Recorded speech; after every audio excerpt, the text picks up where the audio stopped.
రాష్ట్రపతి ఎన్నికల పోలింగ్ పై మరింత సమాచారం ఢిల్లీ నుంచి మా ప్రతినిధి అరుణ్ ప్రత్యక్ష ప్రసారం ద్వారా అందిస్తారు.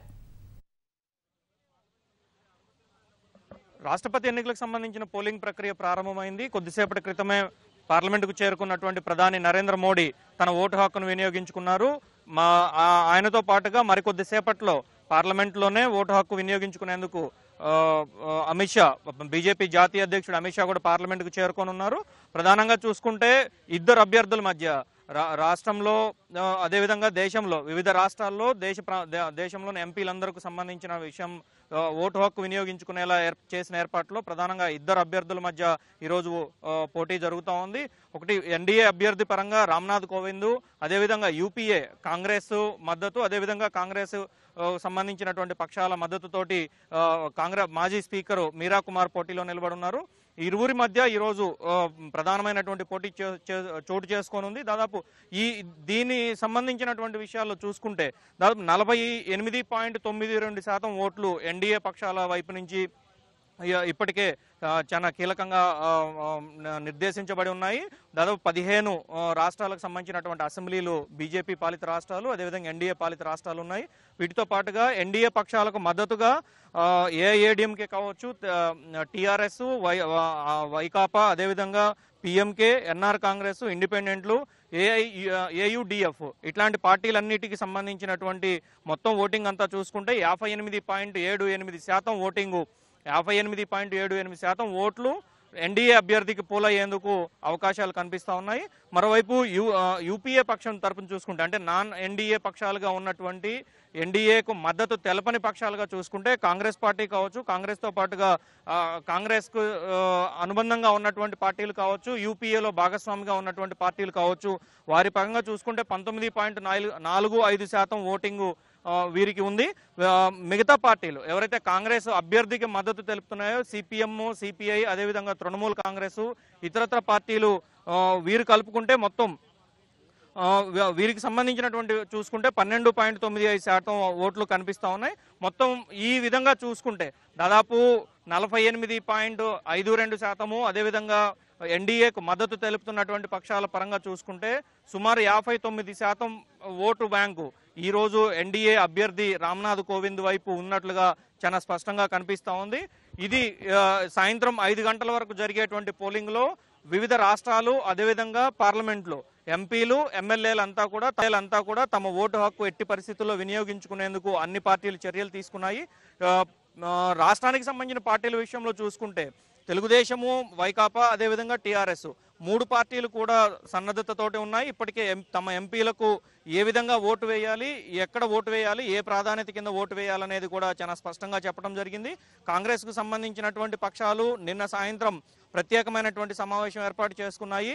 తమ ఎంపీలు ఎవరైతే మీరా కుమార్కు మద్దతు తెలుపుతున్నారో కాంగ్రెసేతర పక్షాలు ఎవరైతే మీరా కుమార్కు మద్దతు తెలుపుతున్నారో ఈ ఎంపీలంతా కూడా నిన్న సాయంత్రం పార్లమెంట్ అనెక్సీలో భేటీ అవడం జరిగింది. అంతకు ముందు ఎన్డీఏ పక్షాలకు సంబంధించినటువంటి ఎంపీలంతా కూడా పార్లమెంటు లైబ్రరీ భవన్లోని బాలయోగి ఆడిటోరియంలో భేటీ అయ్యారు. ఈ భేటీకి ప్రధాని, అదేవిధంగా రాష్ట్రపతి అభ్యర్థిగా ఉన్నటువంటి రామ్నాథ్ కోవింద్ కూడా హాజరయ్యి తమకు ఓటు హక్కు వినియోగించుకోవటం ఏ విధంగా ఉండాలి, ఏ ఒక్క ఓటు ఇన్వాలిడ్ కాకుండా తప్పుపోకుండా వినియోగించుకోలే అన్ని రకాల చర్యలు తీసుకున్నామని కూడా చెప్పడం జరిగింది. ఎన్డీఏ అభ్యర్థికి ఓటు వేయడం ద్వారా దేశంలో ఒక స్పష్టమైనటువంటి సంకేతాలను పంపించాలనేటువంటి ఆలోచనతోటి ప్రభుత్వం చూస్తూ ఉంది. సో వీటన్నిటి పరంగా చూసుకున్నప్పుడు కూడా ఎన్డీఏ వైపు ఉన్నటువంటి మద్దతు, అదేవిధంగా యూపీఏ కాంగ్రెస్ వైపు ఉన్నటువంటి మద్దతు ప్రకారం చూసుకుంటే ఎన్డీఏ అభ్యర్థి పూర్తి స్థాయిలో గెలుపుకు మార్గం సుగమంగా ఉంది. దాదాపు నల్లేరు మీద నడకగానే చెప్పుకోవచ్చు. మరోవైపు ఎన్నికలకు సంబంధించిన విషయంలో చూసుకుంటే పార్లమెంటు రూమ్ నెంబర్ 63లో పోలింగ్ ప్రక్రియ కొద్దిసేపటి క్రితం ప్రారంభమైంది. తొలి ఓటును ప్రధాని వేశారు. ప్రధాని ఓటుతోటి రాష్ట్రపతికి సంబంధించినటువంటి ఎన్నికల ప్రక్రియ ప్రారంభమైంది. మరోవైపు పార్లమెంటులో దాదాపు ఎంపీలందరూ కూడా 40 మంది మినహా మిగతా ఎంపీలంతా కూడా ఓటు హక్కు వినియోగించుకునేందుకు అన్ని ఏర్పాట్లు చేశారు. ఎమ్మెల్యేలకు ఒక రకమైనటువంటి రంగు బ్యాలెట్ పేపరు, ఎంపీలకు ఒక రకమైనటువంటి రంగు బ్యాలెట్ పేపర్ను స్పష్టంగా నిర్దేశించడం జరిగింది. దీంతో పాటుగానే ప్రత్యేకంగా తయారు చేయించినటువంటి ఒక 2 రకాల ఇంకు పెన్నులను ఈ ఓటింగ్ ప్రక్రియకు వాడుతున్నారు. ఎంపీలు ఒక రంగు పెన్ను వాడితే ఎమ్మెల్యేలు మరో రంగు పెన్ను వాడాల్సి ఉంటుంది. దీనికి కూడా ప్రత్యేకంగా ఎన్నికల సంఘం ఏర్పాట్లు చేసింది. గతంలో ఎన్నడూ చేయని రీతిలో ఈ ఓటింగ్ ప్రక్రియకు సంబంధించి ఎంపీలకు ఎమ్మెల్యేలకు సహాయకారిగా ఉండేందుకు పలువురు సిబ్బందికి ప్రత్యేకమైనటువంటి శిక్షణ ఇవ్వటం జరిగింది. ఎవరైతే ఓటు వేయడానికి వస్తారో ఓటు వేయడానికి వచ్చినటువంటి ఎంపీల వద్ద ఉన్న పెన్నును తీసుకొని స్పష్టంగా ఈ పెన్ను మాత్రమే ఉపయోగించాలని ఎన్నికల సంఘం నిర్దేశించినటువంటి ఒక పెన్నును మాత్రమే వారి చేతిలో పెట్టి ఓటు హక్కు ఎలా వినియోగించుకోవాలో పోలింగ్ వేయటానికి అంటే పోలింగ్ బూత్లోకి వెళ్లే ముందే ఆ సిబ్బంది ఎంపీలకు ఎమ్మెల్యేలకు స్పష్టంగా చెప్తున్నారు. ఎమ్మెల్యేలు కానీ ఎంపీలు కానీ ఓటు హక్కు వినియోగించుకోవడంలో ఏమాత్రం చిన్న తేడా చేసినా ఓటు వినియోగంలో లేకుండా పోతుంది, ఇన్వాలిడ్ అవుతుంది. కాబట్టి ప్రజల్లో స్పష్టమైన సంకేతాలు వెళ్ళవు, ప్రజలకు దురాభిప్రాయం ఏర్పడేటువంటి అవకాశం ఉంది. కాబట్టి ఈ ప్రక్రియను చేపట్టినట్టుగా ఎన్నికల సంఘం స్పష్టంగా పేర్కొనడం జరిగింది. దీనికి అనుగుణంగానే అన్ని పార్టీలు ఎంపీలు కూడా ఇప్పటికే వారి ఎంపీలు ఆయా నాయకులు అందరూ కూడా చాలా స్పష్టంగా వారి ఎంపీలకు దిశానిర్దేశం చేయడం జరిగింది. ప్రస్తుతం తెలుగుదేశం ఎమ్మెల్యేలంతా కేంద్ర మంత్రి సుజనా చౌదరి నివాసంలో, అదేవిధంగా వైకాపా ఎంపీలంతా తెలుగుదేశం ఎంపీలంతా సుజనా చౌదరి నివాసంలో, వైకాపా ఎంపీలంతా మేకపాటి రాజమోహన్ రెడ్డి నివాసంలో భేటీ అన్నారు. టీఆర్ఎస్ ఎంపీలు ఇప్పటికే పార్లమెంటుకు చేరుకోవడం జరిగింది. కేంద్ర మంత్రులు వెంకయ్యనాయుడు కావచ్చు, అదేవిధంగా అరుణ్ జైట్లీ, ఇతరత్ర ఎంపీలు కేంద్ర మంత్రులు, బీజేపీకి సంబంధించినటువంటి ముఖ్య నేతలంతా కూడా ఇప్పటికే పార్లమెంటుకు చేరుకున్నారు. కొద్దిసేపటి క్రితం ప్రధాని ఓటు హక్కు వినియోగించిన నేపథ్యంలో మిగతా ఎంపీలు కూడా క్యూలో నిలబడి ఓటు హక్కు వినియోగించుకునేందుకు సిద్ధమయ్యారు. తెలుగుదేశం తరపున తెలంగాణ పార్టీలోంచి తెలంగాణ నుంచి తొలి ఓటు హక్కు వినియోగించుకునే అర్హత గరికపాటి మోహన్ రావుకు, తెలుగుదేశం రాజ్యసభ ఎంపీ గరికపాటి మోహన్ రావుకు వచ్చింది.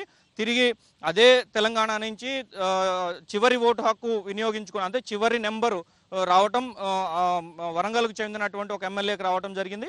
అదేవిధంగా రెండో ఓటు ఆంధ్రప్రదేశ్ నుంచి ఎంపీల పరంగా చూసుకుంటే రెండో ఓటు వినియోగించుకునేందుకు సుజనా చౌదరికి అవకాశం ఇవ్వడం జరిగింది. ఈ విధంగా ఓట్ల ప్రయారిటీ ఎవరు ముందు వినియోగించుకోవాలి, ఎవరు తర్వాత వినియోగించుకోవాలి అనేటువంటి ఒక సీరియల్ నెంబర్ను కూడా ఈసారి క్రియేట్ చేసి పార్టీల వారీగా అందజేయడం జరిగింది. అదేవిధంగా ఎన్నికల సంఘం అన్ని రాష్ట్రాలకు పరిశీలకులను పంపించడంతో పాటుగా పార్లమెంట్లో జరిగేటువంటి ఎన్నికల ప్రక్రియకు 2 పరిశీలకులను నియమించడంతో పాటు మిగిలిన రాష్ట్రాలన్నింటిలో కూడా ఒక్కొక్క పరిశీలకుడిని నియమించడం జరిగింది. సో ఈ విధంగా మొత్తం ప్రక్రియ చూసుకుంటే 10 గంటలకు ప్రారంభం అవుతున్నటువంటి ఓటింగు సాయంత్రం 5 గంటల వరకు జరుగుతుంది.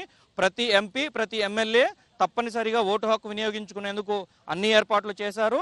పార్లమెంట్లో 4 ఎమ్మెల్యేలు మాత్రం పార్లమెంట్లో ఓటు హక్కు వినియోగించుకునేందుకు అవకాశం కల్పిస్తూ ఎన్నికల సంఘం నోటిఫికేషన్లో పేర్కొనడం జరిగింది. దీంట్లో ప్రధానంగా చెప్పుకుంటే బీజేపీ జాతీయ అధ్యక్షుడు అమిత్ షా గుజరాత్లో ఎమ్మెల్యేగా ఉన్నారు. ఆయన పార్లమెంట్లో ఓటు హక్కు వినియోగించుకోబోతున్నారు. 10 గంటల 15 నిమిషాలకు ఓటు హక్కు వినియోగించుకుంటారని భాజపా వర్గాలు పేర్కొన్నాయి.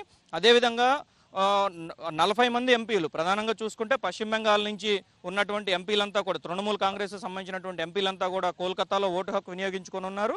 మిగిలిన ఎంపీలు ఎవరైతే ఉన్నారో వీరందరూ కూడా ఆయా రాష్ట్రాల అసెంబ్లీల్లో ఓటు హక్కు వినియోగించుకునేందుకు ఎన్నికల సంఘం అనుమతులు ఇచ్చింది. అదేవిధంగా రాష్ట్రానికి చెందిన ఆంధ్రప్రదేశ్ సంబంధించినటువంటి ఎంపీ రాయపాటి సాంబశివరావు మాత్రం అమరావతిలో తన ఓటు హక్కు వినియోగించుకునేందుకు అవకాశం కల్పించాలని చేసిన విజ్ఞప్తి కూడా ఎన్నికల సంఘం ఆమోదం తెలిపింది. మొత్తమే చూసుకుంటే సాయంత్రం 5 గంటల వరకు ఈ ప్రక్రియ కొనసాగుతుంది. సాయంత్రం 5 గంటలకు ఈ ప్రక్రియ ముగిసిన తర్వాత మిగతా కార్యక్రమాల్లోకి కౌంటింగ్ సంబంధించి దేశంలోని అన్ని ప్రాంతాల్లో జరిగేటువంటి పోలింగ్ సంబంధించిన పోలింగ్ బ్యాలెట్లు మొత్తాన్ని కూడా 2 రోజుల్లో పార్లమెంటుకు తరలించిన తర్వాత పార్లమెంట్లో కౌంటింగ్ ప్రక్రియను ప్రారంభిస్తారు. మరోవైపు ఈ ప్రక్రియ ఇలా ఉంటే 11 గంటలకు పార్లమెంటు ప్రారంభమవుతుంది. పార్లమెంటు ప్రారంభమైన తర్వాత వర్షాకాల సమావేశాలు ప్రారంభం తర్వాత పార్లమెంట్లో 2-3 సంతాప తీర్మానాల తర్వాత పార్లమెంటు వాయిదా పడేటువంటి అవకాశం కనిపిస్తూ ఉంది. Over to studio.